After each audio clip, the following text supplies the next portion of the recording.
spotlight today is on Ivana Romelis, aka the Mademoiselle. Hey, welcome. Uh, Yay! So, welcome. Hello. so Hi, guys. Ivana Romelis is a Yes, social I influencer, proud Haitian, and Jersey girl. She graduated from Bloomfield College and Full Sail University. She received her master's in public relations and her bachelor's in communications and broadcast journalism. Ivana is a businesswoman. She owns the media consultation company Media Hustle. Let me tell you, the Mademoiselle is a blast. No nonsense, straight to the point. Ivana, thank you so much for joining us. Thank Oh, you. thank you. I like that introduction. It makes me feel important. You are important. You are. I You now guys. I'm sure we missed a lot. Well, Go ahead. let's talk about Marian Anderson. I love that you guys picked her because I was like, wow, that's mad ironic. She was one of the first Black singers in history I learned about in like fourth grade. Oh wow, okay. Yeah.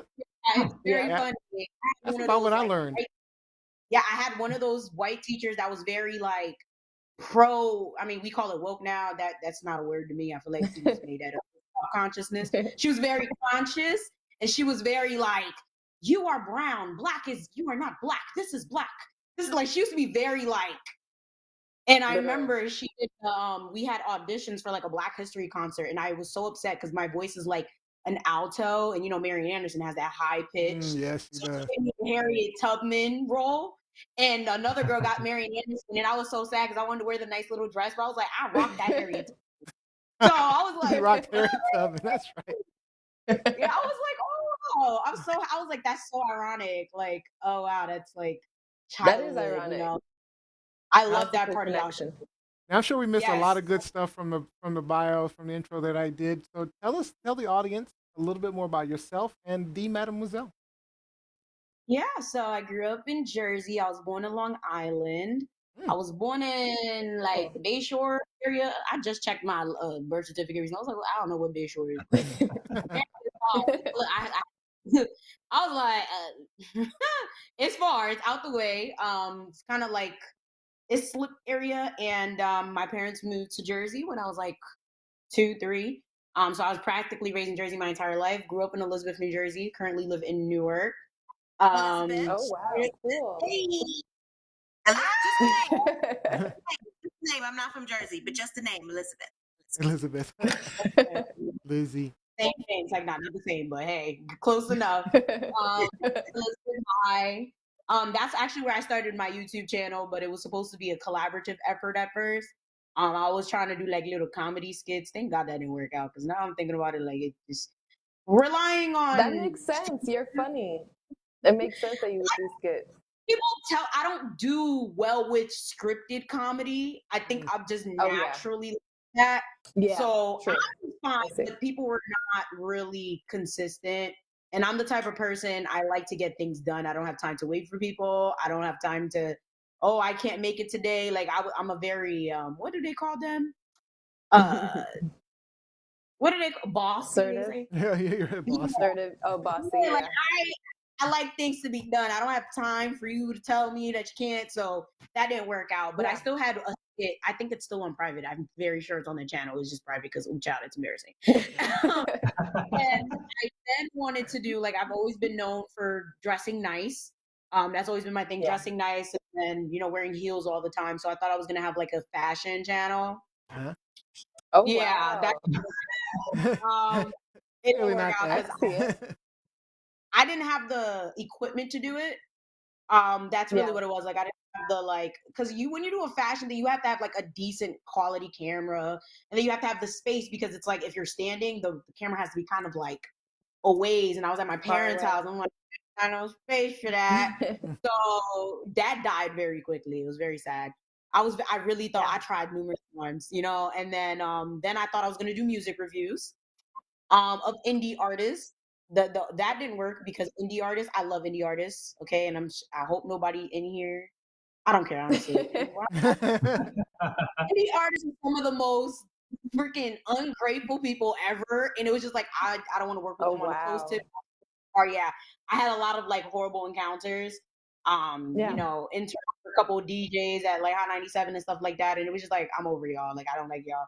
Like, y'all act like y'all made it and y'all ain't do nothing. So and that ended. And then I always, while I was doing this, I was getting a following on Twitter. That was my biggest platform until someone hacked me. Very depressed about it still. Mm. Yeah, Wow. When you were growing. Yeah, they hacked my Twitter. They hacked my old Facebook. They hacked the email. I still can't get into that email for that old Facebook. I had to send in my ID just to get the Facebook back, but I already made a new Facebook. So it was like, whatever. I was lit, man. I was sad about that. Like, you know, so talking about social issues and giving commentary on stuff, and people would always tell me, like, oh my God, you need to make videos about this. And I'm like, that sounds like a lot of work because I talk a lot. There's no way. So eventually I just started doing it, and my videos, my story times were doing well. So that's what I started doing. I started going to stories, and the stories did well, but then I ran out of people to talk shit about. So I started doing the commentary and the social issues, and what really popped my channel off was a rant about the natural hair community. Woo child. I pissed a lot of people off. Years later, I happen to be 100% correct. Because now a lot of the YouTubers that used to do hair content disappeared. Either they just going through a divorce, which is ridiculous. I don't know how all of them just happen to be getting divorced at the same time. At the same time. Yeah, I guess COVID really messed up a lot of relationships. Either that or some of them are just branching out because, like, let's be real, how many retwists can you do? Yep. How many big chops can you do? How many, you know, like how many can you do? So it's only so much. Yeah. You know, so after that, I went into just talking about random stuff. Like I did plastic surgery, and you know the nonsense praise of that. I did a lot of parents, you know, not parenting their children, how these kids out of control. Like we started doing like, that's some of my favorite. I saw one of your episodes on that. Yep. Yeah, I love it. So we actually, I have a video clip from one of your unpopular opinions. Let's take a look at that. Those videos get me trouble. First unpopular opinion is I do not trust Joe Biden or Kamala Harris. I don't trust any white man, as a matter of fact, to save us and bring us out of any ruts that we have been in. I'm so sick and tired of us black folk just shelling our votes and shelling our money towards white people, expecting them to help us when history has proven that they do not. As far as Kamala spent a lot of time pandering to her Indian side of her heritage as opposed to the black side the first time she ran for some shit. Therefore, I don't trust her because now she want to use all the lingo and all the slang and all of that, trying to act like she a sister, and I'm just not a fan of it. Am I making this up? Absolutely not. You guys can look up this information yourselves if it hasn't already been expunged from the internet. But all I'm saying is I don't trust neither one of them, and I do not think they're going to save us or bring us any type of anything that we've been looking for that the Democratic Party or anyone else has been promising us for such a long time. That is just my personal opinion. I do think that we should give them a chance. I feel like we should definitely, like, you know, see where it goes. Like, I don't hate them, but I don't trust them. And that's just my personal opinion. And no, the Republicans aren't any better either. I'm curious, Lizzie, what do you think about that? Who was that directed towards? Lizzie, that was for you. Well, first we have to pronounce her name properly, so it's Kamala, not Kamala. But I think everyone is entitled to their opinion, especially for Kamala. In the Black community, there's been a history of mistrust.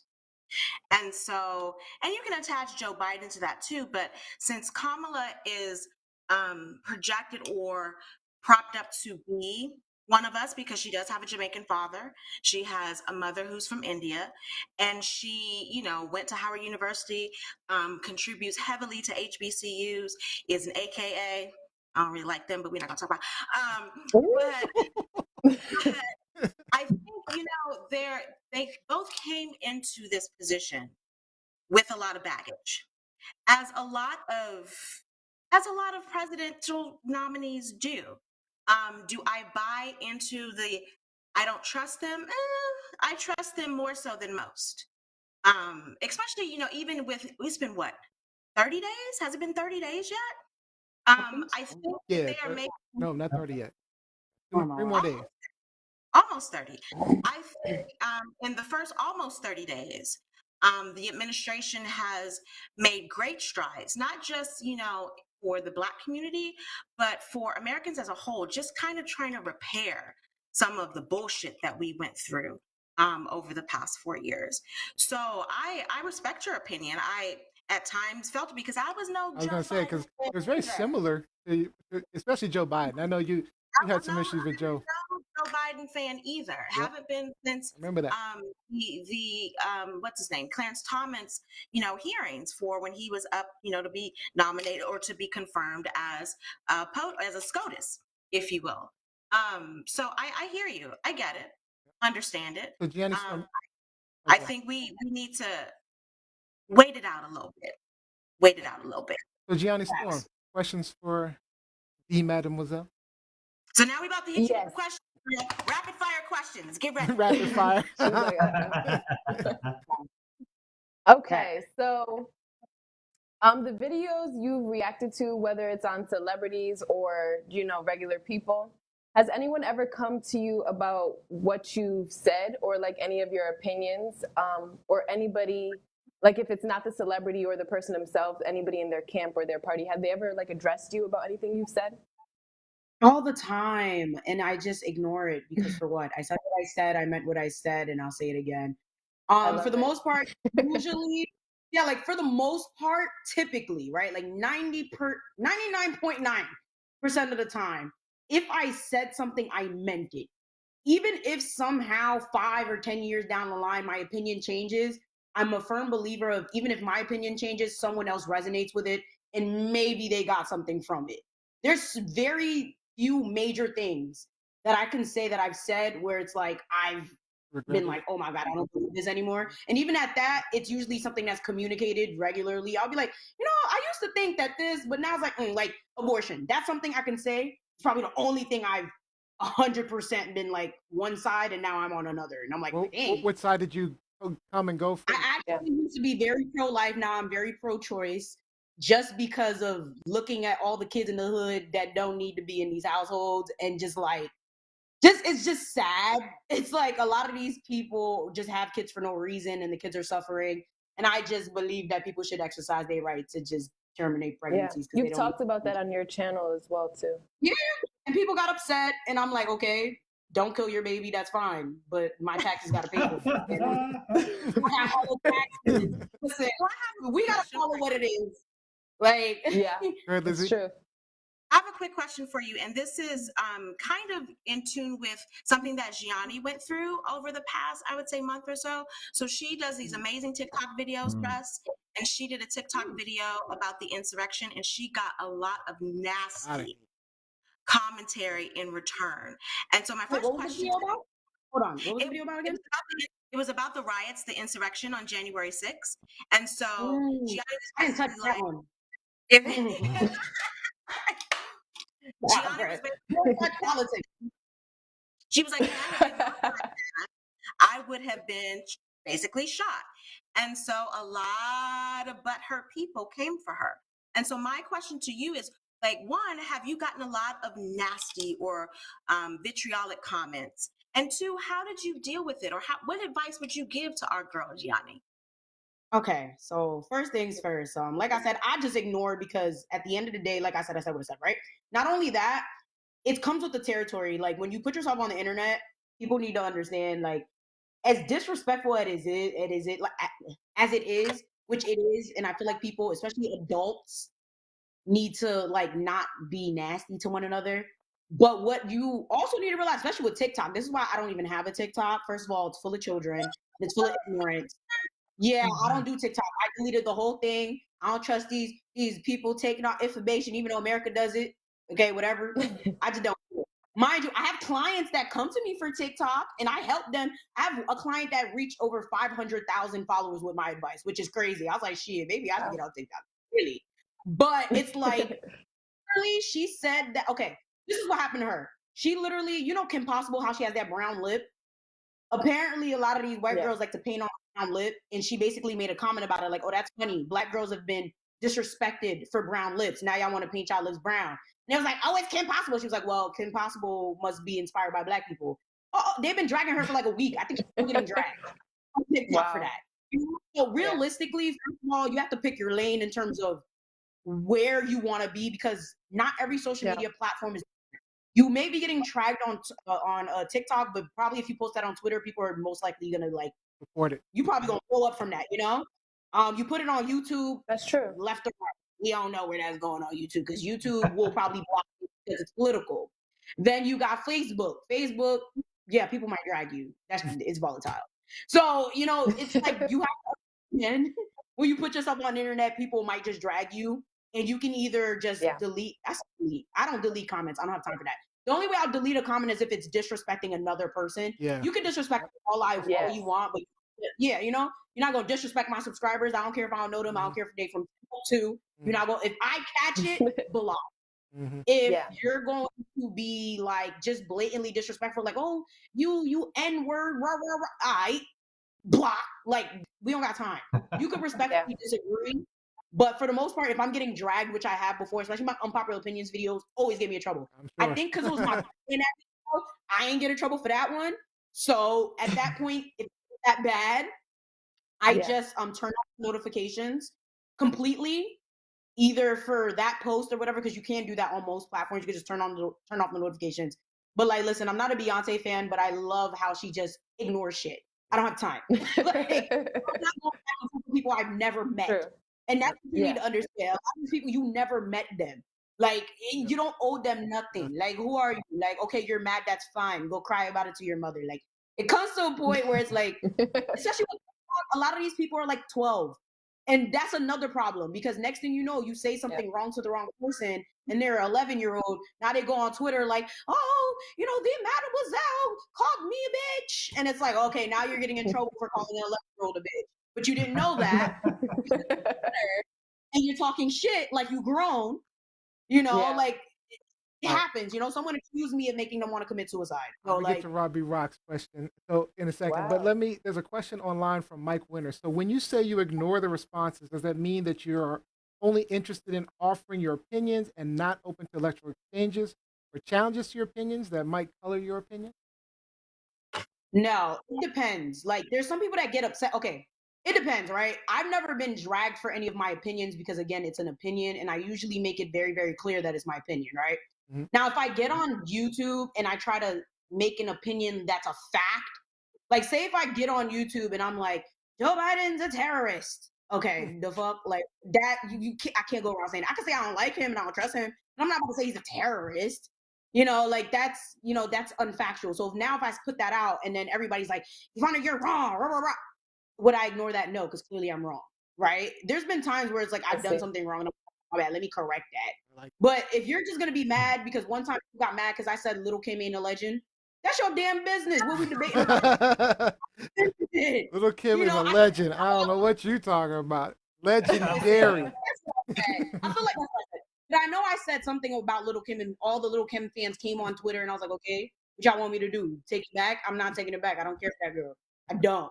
And then, you know, there's certain things where it's like, what am I debating with people I don't know for? Right. That's my opinion. Yeah. All right, Robbie. Yeah, like, you send me 100 Little Kim songs.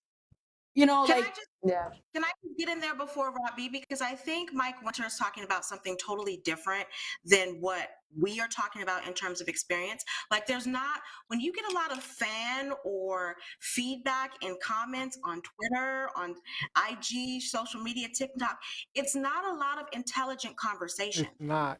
Oh my God. It's not a very point digs at you personally, your physical being, how you look, how you act, your color. Shallow. Very shallow. And that's one of the reasons why, and I will say this about I very rarely engage on my behalf.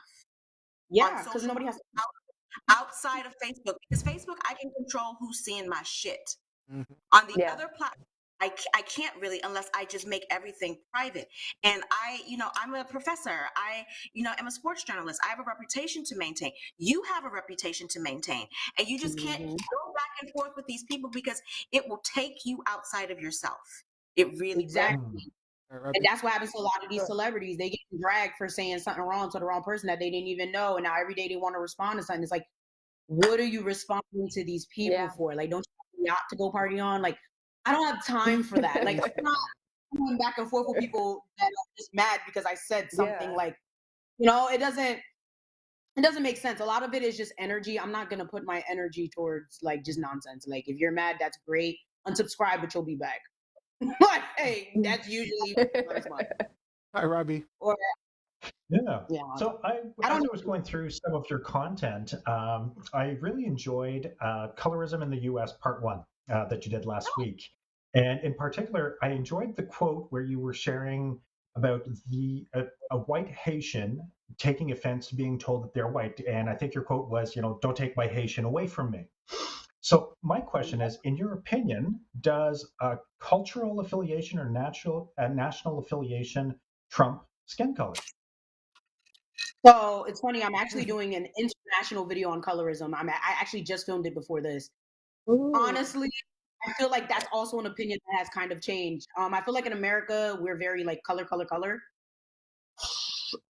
At this point, I really feel like your nationality and your ethnicity is more important than what you look like on the outside. But sadly, what you look like on the outside is going to dictate how other people treat you. Because that's what they see first. They don't even take the opportunity to see deeper. Yeah. They don't. Even at that, there's a lot of people that look like, I guess, black or like, like they're from America or they're from Africa, but like they're black indigenous, like the people in Australia. And then, people are like, oh, well, you don't look this. And it's like, like, it's just, it's like, I'm mad I even looked into colorism internationally. I'm like, this is worse than America. Like, I feel like America, like, right? But in other countries, it comes to a point where it's like these people literally, it's life and death for them to be light skinned. Like, it literally is. Like, a lot of them will not get a job. They will not get married. They will not get an education just because they're dark skinned. And what we see is like classism. It's so weird. It's like, so if I'm weird. like light skin is dark, I'm like, wait. Yeah. I was like, all right, so I really feel like a lot of it is ethnicity, like you are where you're from in terms of like your lineage. That's why I don't like when people try to say things to American-born people that have like immigration backgrounds. They're like, oh, well, you're American. You're not from what? I'm like, no. Like, I was raised in Haiti. You were born in America, but you. Yep. But you say that you're Haitian. Yep, I'm Haitian American, or I'll take Black American. I don't get offense. Like, a lot of Haitians will be very upset if you call them a Black. So we had a conversation pre-show about that, and my wife, her mother and father are Haitian, so she's from Haitian. And so we've had, you cannot tell a Haitian born here Caribbean that they are not Haitian because they're American. Yeah. They do not own that. I mean, they get mad. Yeah. Like, I won't take African American, but I'll take Black American and I'll take Haitian American. But even at that, if I get misidentified as African American, I'm not about to kill you. Like, I don't give a shit. But Haitians do. Yeah. Haitians get upset, especially when you talk about their children. I think it's really dumb. But also, I think even if you take out the term African American, a lot of African Americans associate the word Black with African American. So they, they will call a Black Dominican Black.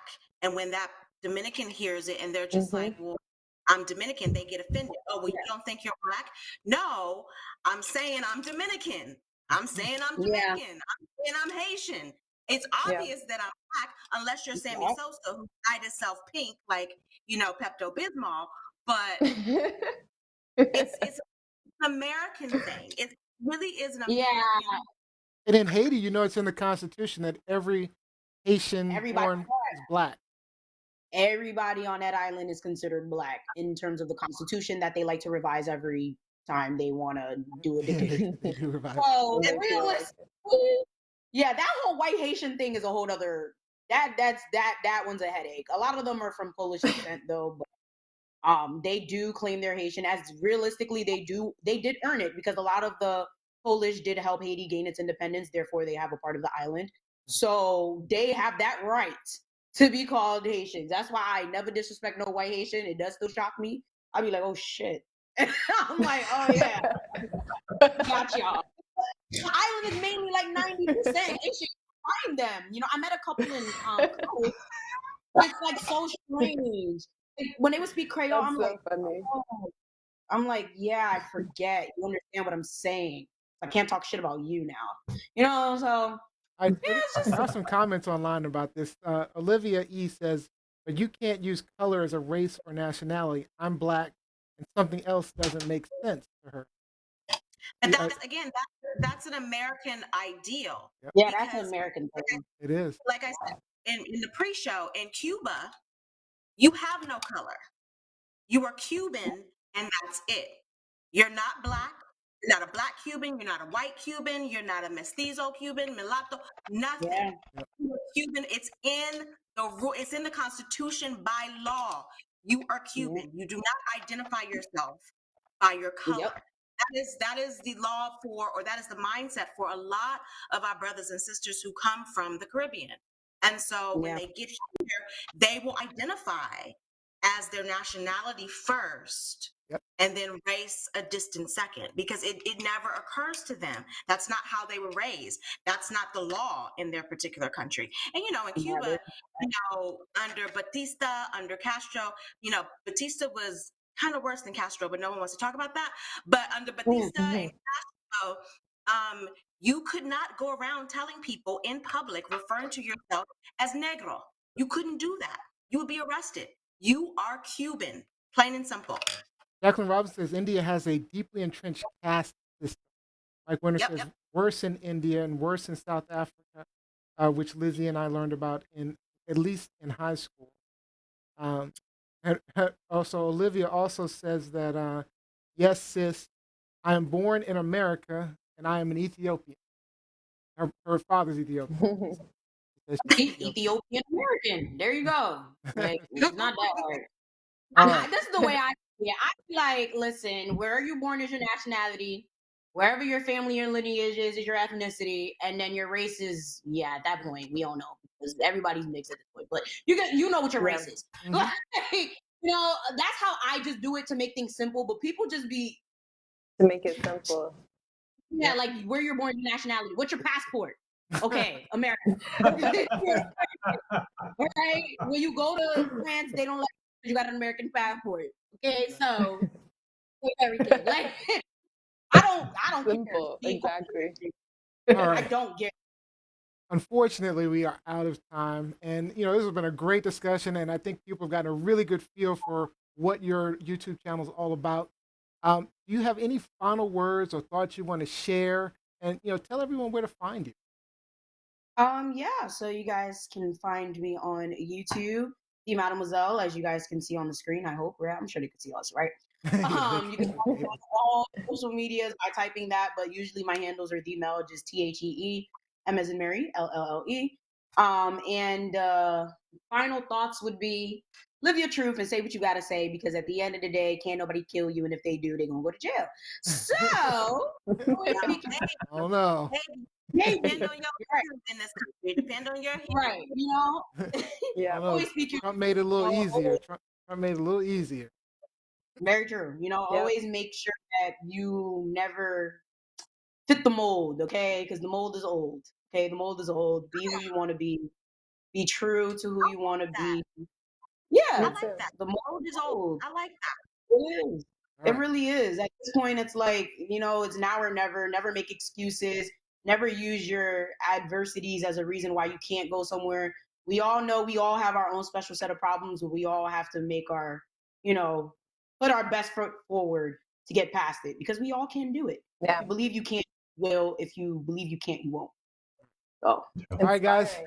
Thank you. Search, go Google, search the Mademoiselle. Check out her channel. It's a great channel, a lot of fun. So thank you so much for joining us, Ivana. Love thank you having guys. you. Thank you. All right, we'll see you later. All